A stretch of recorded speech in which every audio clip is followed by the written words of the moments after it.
Bonjour à tous et à toutes. Voilà, je voulais faire cette petite vidéo parce que j'avais un petit coup de gueule. Désolé, alors des fois je suis de mauvais poil comme ça. Mais là, bon, il est vraiment temps qu'on se bouge, hein, je crois, et qu'on évite de compter sur le mouvement des autres.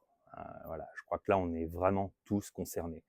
Je tiens à vous faire remarquer qu'il y a de plus en plus de pauvres et de plus en plus de gens qui vivent dans la précarité dans ce pays. Et que tôt ou tard, si vous n'êtes pas encore concerné, je pense que ça finira par être votre tour. Donc vraiment, il est temps de bouger et d'arrêter le chemin de la gangrène. Je crois quand même qu'on a essayé de nous faire un double écart. Alors vous allez me dire, qu'est-ce que c'est qu'un double écart? Alors un double écart, eh bien, on demande beaucoup, beaucoup, beaucoup en vue et en objectif d'obtenir que la moitié de ça. Je vous explique.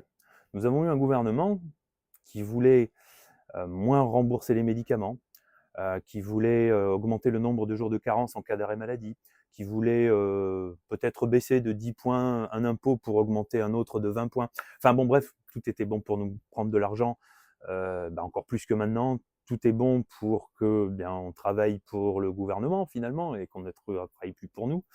Hein, je vous rappelle qu'il y a des gens qui ne vivent plus de leur travail depuis bien longtemps, mais tout est bon pour nous prendre de l'argent. Et Monsieur Bayrou, juste avant de partir, dit ah bah ce qu'on va faire, c'est qu'en plus on va supprimer 2 jours fériés. Alors là, levée de bouclier, c'est plus possible, on n'est pas d'accord, c'est pas possible, la colère gronde, alors là, voilà, et en plus il les choisit pas au hasard, hein. Il les choisit pas au hasard. Le 8 mai et Pâques. Donc en gros, on est dans un pays où il y a quand même beaucoup de catholiques, donc Pâques, là ça va coincer, donc forcément là il y a tout le monde. Et le 8 mai, quand même, avec les commémorations, voilà, de la Seconde Guerre mondiale, le combat contre le nazisme, tout ça. Enfin, c'est des dates quand même qui sont importantes. C'est pas pris au hasard ces dates-là. Enfin, il aurait pris des dates beaucoup plus insignifiantes s'il avait voulu gagner juste 2 jours. Non, il prend ces 2 dates-là comme ça fout tout le monde en rogne, quoi. Voilà. Et à la fin, on a le cornu qui prend le relais et qui dit ah allez, on va être sympa les 2 jours. Allez, c'est pour nous. On va pas vous les coller les 2 jours en moins. Allez, c'est bon, ça on arrête. Ouais, mais tout le reste, ça va rester, quoi. Tout le reste, c'est bon. Alors, il y en a quand même qui sont pas idiots, qui disent, attendez, on vous a vu venir. Vous nous demandez toutes les restrictions plus les 2 jours fériés, et en bon prince, vous retirez les 2 jours fériés pour mieux faire passer les restrictions. Attendez, les enfants, là, vous me prenez pour des imbéciles. Et là, monsieur Le Cornu dit, ouais, ouais, ouais, vous avez raison, tout le monde doit faire un effort, hein. Ouais, ouais. Alors, on va supprimer les avantages qu'ont les anciens ministres. Il faut dire que, vu le nombre de gouvernements qu'on a, on en a eu des ministres, hein. Bon, peu importe, mais là encore, c'est pas suffisant. Notre argent est très très mal géré.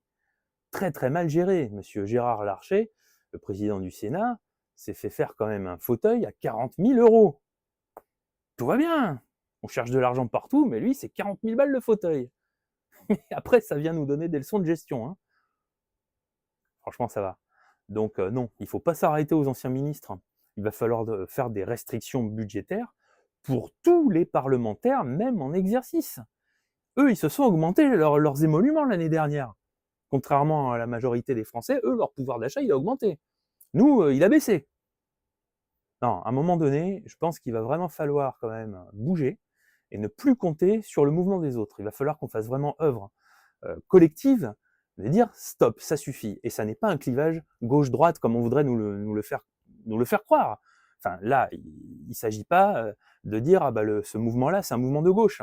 Voilà, comme ça, tous ceux qui sont à droite, bien sûr, n'y participent pas. Mais non, c'est pas un gauche-droite, on n'en est plus là. Au moment de la Révolution française, les gens se demandaient pas s'ils étaient à gauche ou à droite. C'est juste des gens qui avaient la dalle et qui en avaient marre de la monarchie qui était complètement hors sol. Les gens mouraient de faim et le roi s'en foutait. Ça vous rappelle pas une situation? On en est là aujourd'hui. Donc si vous voulez pas être concerné vous-même un jour par la pauvreté, il va falloir à un moment donné dire stop, stop, on arrête les frais ici. Voilà. Donc l'argent, vous allez le prendre où il est, mais vous arrêtez de piquer de l'argent à des gens qui déjà ne peuvent plus vivre de leur travail.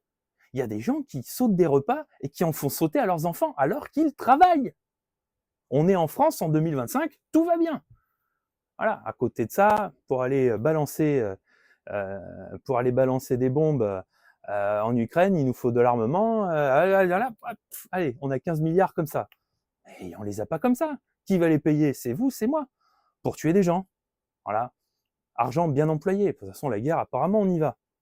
Alors, c'est 40 000, c'est 40 milliards qui nous manquent, pardon. 40 milliards. Pareil, peut-être que c'est un double écart, ça. S'il faut, il y en a besoin que de 20. Mais on vous dit 40. Comme ça, à la fin, quand on vous dira 20, vous ferez ouf. Voilà, 40 milliards, on est obligé de les croire sur parole au final. Moi, je demande à voir. Je demande à voir surtout tout ce qui nous coûte de l'argent et qui sert absolument à rien et qui sert pas à l'intérêt général du peuple. Qu'est-ce qu'on pourrait retirer qui sert à rien? Je pense que les 40 milliards, on les trouve facilement. Rien que les aides aux entreprises. Je parle des entreprises qui prennent les aides de l'État, mais qui s'en servent pour financer leur plan de licenciement. Vous trouvez ça normal? On peut en parler, hein, c'est Sanofi, c'est des boîtes comme ça. Enfin, à un moment donné, stop, stop, stop. Donc, c'est pas un problème gauche-droite, c'est juste un problème de bon sens. Quelle société quelle société on veut laisser à nos enfants et plus tard à nos petits-enfants? Je pense que la question, elle se pose maintenant et c'est pas un problème de camp politique, c'est un problème simplement de bon sens. Voilà, c'était mon coup de gueule, j'ai terminé, je suis désolé, j'étais un peu long. Je vous dis à très bientôt. Au revoir.